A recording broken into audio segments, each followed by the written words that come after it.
إليه من والده وولده والناس أجمعين متفق عليه রে মুসলমান ভাই বন্ধু, এই হাদিস থেকেই যদি ব্যাখ্যা করা যায় আমার রাসূলুল্লাহ সাল্লাল্লাহু আলাইহি সাল্লামকে কেমন ভালোবাসতে হবে, কেমন মহব্বত করতে হবে। আমার রাসূলুল্লাহ সাল্লাল্লাহু আলাইহি সাল্লাম বলেছেন, তুমি কখনো পরিপূর্ণ মুমিন হতে পারবা না, ইমানদার হতে পারবা না যত সময় আমি রাসূলুল্লাহ সাল্লাল্লাহু আলাইহি সাল্লামকে তোমার নিজের জীবনের চাইতে, মার চাইতে, বাবার চাইতে, স্ত্রীর চাইতে, সন্তানের চাইতে, পৃথিবীর সকল বস্তুর চাইতে যত সময় আমি নবীজিকে বেশি না ভালোবাসবা তত সময় পর্যন্ত তুমি পরিপূর্ণ ইমানদার হতে পারবা না। দেখে তো পারার মুসলমান ভাই বন্ধু, এখন নিজের বিবেকের কাছে প্রশ্ন করে দেখুন, আমরা রাসূলুল্লাহ সাল্লাল্লাহু আলাইহি সাল্লামকে কতটুকু ভালোবেসেছি, কতটুকু মহব্বত করতে পেরেছি। এখন যদি বলি কে জাহান্নামে যেতে চান, একজন ব্যক্তি কিন্তু হাত তুলবে না, সবাই বলবে হুজুর জাহান্নাম কষ্টের জায়গা, এই জাহান্নাম তো আমরা যেতে চাই না। যদি বলি কে জান্নাতি যেতে চান, জান্নাতি হতে চান, সবাই কিন্তু হাত তুলবে, জান্নাতি আমরা হব। কারণ জাহান্নাম কষ্টের জায়গা, জান্নাত হচ্ছে আরামের জায়গা। আরামের জায়গা সবাই যেতে চায়, কষ্টের জায়গাও কেউ যেতে চায় না। কিন্তু মুসলমান ভাই বন্ধু, ওই কষ্টের জায়গায় কারা যাবে, আরামের জায়গায় কারা যাবে, এইটা যখন ব্যাখ্যা করব তখন আপনার মনের কাছে খারাপ লাগবে, হুজুর কি বলে এতক্ষণ জান্নাতের কথা বললো, হাত তুললাম, সহজেই জান্নাতে যেতে পারবো।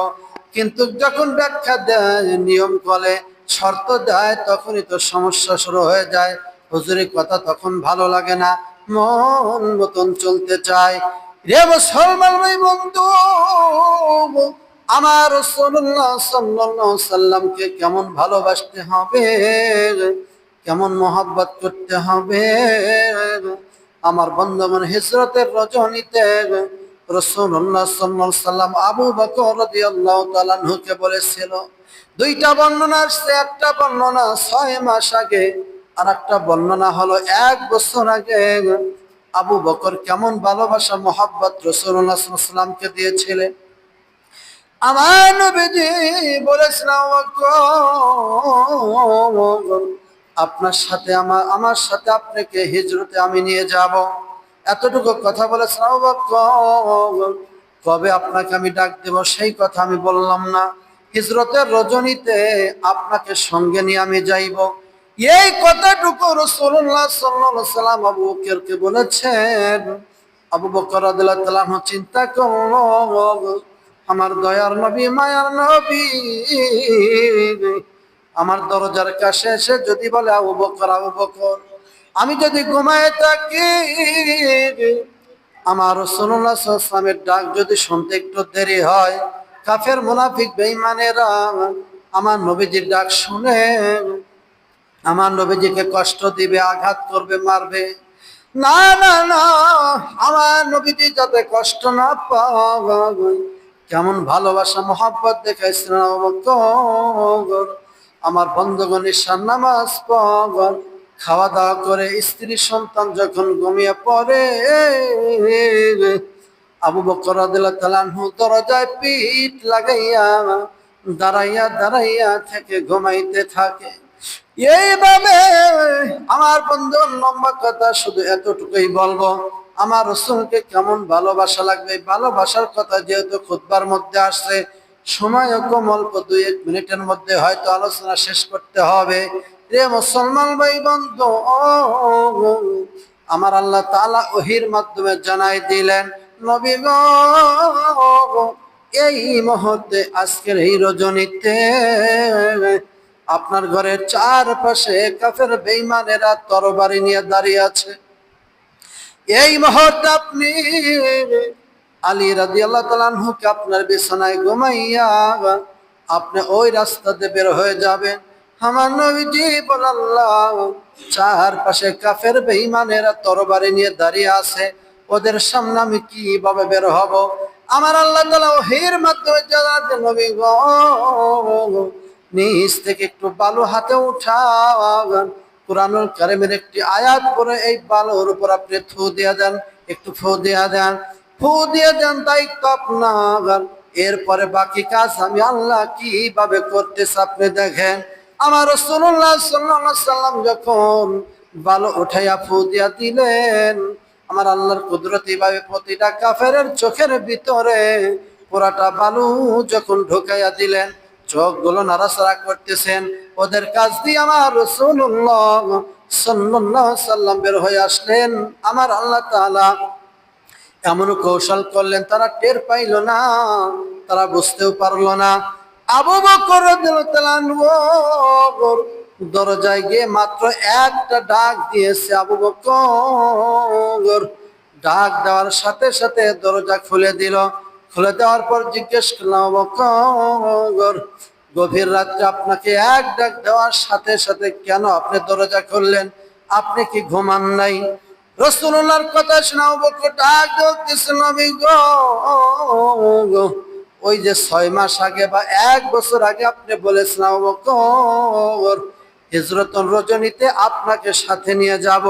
এই এতটুকু কথা বলার কারণে আপনার প্রতি এতই ভালোবাসা মহব্বত আমি আবু বকর অন্তরের মধ্যে আছে, আপনার যাতে কোনো কষ্ট না হয় এই জন্য দরজায় পিঠ লাগাইয়া লাগাইয়া 6 মাস অথবা 1 বছর এইভাবে আমি ঘুমাইতে থাকি। বলেন সুবহানাল্লাহ, আরো জোরে জোরে বলেন সুবহানাল্লাহ। এইভাবে যাইতে যাইতে আমার বন্ধু একটি গুহার মধ্যে প্রবেশ করলেন। প্রবেশ করার পূর্বে আমার রাসূলকে বলেন, নবী গো, এখানে অনেকগুলো গর্ত দেখা যাচ্ছে, আমার রুমাল আছে, রুমাল দিয়ে সব গর্ত আমি পূরণ করে দেব। আর একটা বড় গর্ত আছে, সেই গর্তের ভিতরে নিজের পাউটা ঢুকাইয়া দিছে। দেওয়ার পর আমার রাসূল বলেন, আবু বকর রে, সারাটি রাত হেঁটে হেঁটে আমার বড় কষ্ট লাগতেছে আবু বকর, আমার চোখে ঘুম আসছে, ক্লান্ত লাগছে, আপনার পাওটা একটু বিছাইয়া দেন, আপনার পায়ের উপরে আমি একটু বিশ্রাম নিতে চাই। ছোট্ট বাচ্চাকে এইভাবে যেরকম কোলে করে আমার রাসূলুল্লাহ সাল্লাল্লাহু আলাইহি সাল্লামকে এইভাবে কোলে করে এই ডান পা উরুর উপরে আমার রাসূলের মাথা মুবারক দিয়া আবু বকর রাদিয়াল্লাহু তাআলা আনহু নবীজির মাথার উপর হাত বুলাইয়া দিচ্ছে। আমার নবীজি একটু বিশ্রাম নিচ্ছে। একটু পরে আবু বকরের চোখ থেকে আমার নবীজির মুখের মধ্যে একটু পানি পড়ে যায়। নবীজি জাগ্রত হয়ে জিজ্ঞেস করলেন, আবু বকর আপনি কাঁদেন কেন? আপনার স্ত্রীর কথা মনে হচ্ছে কিনা? আপনার মেয়ের কথা মনে হচ্ছে কিনা? বলি, ইয়া রাসূলুল্লাহ, ইয়া হাবিবাল্লাহ, যেই দিন আপনার হাতে কালেমা পড়ে আমরা মুসলমান হয়েছি, ওই দিন থেকে আমার স্ত্রী চাইতে, মেয়ের চাইতে, বাবার চাইতে, মার চাইতে, এমনকি আমি আবু বকরের জীবনের চাইতেও আপনাকে আমি বেশি ভালোবাসি। বলেন সুবহানাল্লাহ। যে মুসলমান ভাইরা, আমার বন্ধুগণ, রাসূলুল্লাহ সাল্লাল্লাহু আলাইহি ওয়াসাল্লামের এই ভালোবাসা মুহাব্বত আবু বকরের কেমন মর্যাদা পেয়েছেন। জিজ্ঞেস করলেন, আবু বকর আপনি কাঁদেন কেন? কারণটা কি?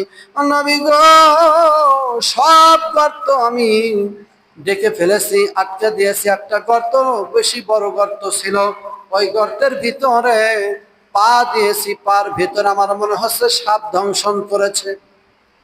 এইবার পাউটা টেনে দেখে বিশাল বড় একটা সাপ। আমার বন্ধুগণ মানুষের মতন জবান খুলে আমার নবীজিকে সালাম দিয়ে বলতেছেন। আমার নবীজি মুখটা ঘোরায় নিচ্ছে, রে সাপ, তুই আমার কলিজায় আঘাত দিয়া আমাকে কেন তুই সালাম দিবি? তোর সালাম আমি গ্রহণ করব না। তিনবার সালাম দেওয়ার পর কিতাবের মধ্যে আসছে আমার নবীজি এবার ওয়ালাইকুম আসসালাম বললেন। সাপ বলতেছেন, নবী গো, আমি ইচ্ছা করে আপনার আবু বকরকে কামড় দেই নাই। আমি প্রথম মাথা দিয়ে 3 বার পাউকে ঠুকে দিয়েছি, পাউটা যাতে সরায়। 3 বার সরানোর পরে সরালো না, আঘাত দেওয়ার পর সরানো, 4র্থ বার আমি কামড় দিয়েছি, আঘাত করেছি। আমি কেন আঘাত করেছি? এই গর্তের ভিতরে দীর্ঘদিন আমি এই গর্তের ভিতরে আমি আপনার জন্য অপেক্ষা করতেছি। আমার আল্লাহ তাআলা আমাকে জানাই দিয়েছেন, ওই দয়ার নবী, মায়ার নবী হিজরতের রজনীতে এই গর্তের ভিতরে আমার বন্ধুগণ এই গর্তের পর গারে সুরের মধ্যে আমার রাসূলুল্লাহ সাল্লাল্লাহু আলাইহি ওয়াসাল্লাম আশ্রয় নিবে। আমি রাসূলুল্লাহ সাল্লাল্লাহু আলাইহি ওয়াসাল্লামকে এক নজর দেখার জন্য দীর্ঘদিন এই গর্তের ভিতরে এই আমার বন্ধুগণ গারে সুরের মধ্যে আমি অপেক্ষা করতেছি যে আবু বকর বাধা দেওয়ার কারণে আমি সে আবু বকরকে আমি দংশন করেছি।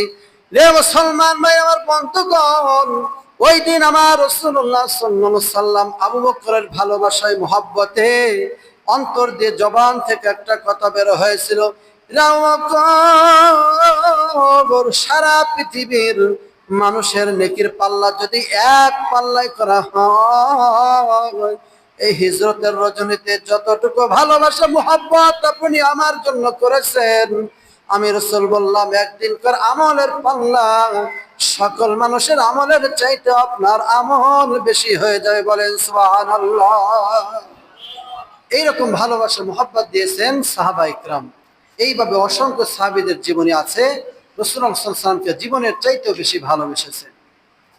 সেই রাসূল বলেছেন লা ইয়ারহামুল্লাহু মান লা ইয়ারহামুন নাস, যারা মানুষকে দয়া করলো না, মানুষকে ভালোবাসলো